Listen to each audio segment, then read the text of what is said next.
Welcome to the first lesson in our ChatGPT course. In our lesson today, we're going to speak about the definition of ChatGPT, which comes from the letters G for generative, P for pre-trained, and T for transformer.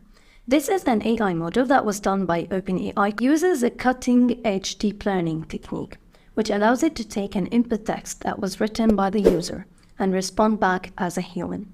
It was trained on a massive amount of data, such as texts, numbers, essays, and much more, which allows it to work on a wide range, as responding to questions that was written by the user, or translating to other languages, or even summarizing a very long text. The key to ChatGPT's success is that it uses the transformer architecture, which allows it to take the text that was written by the user, understand the context, and respond back with the best response ever.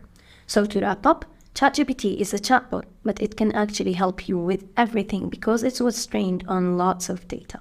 Let's take Leia's story as an example. Leia is a girl who wakes up one day wondering about the colors matching of her clothes, thinking about the weather and some other variables.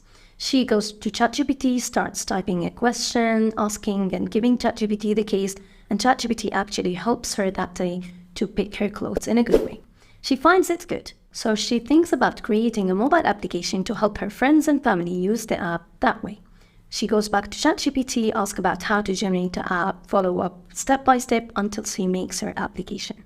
After a while, she finds out that people do like her app, so she starts thinking of why not to go viral, why not to promote my application to be used worldwide. She goes back to ChatGPT, start to plan for a business plan, sales, and works on every script, video, anything needed for the marketing of her application until she ends up with a revenue-generating startup.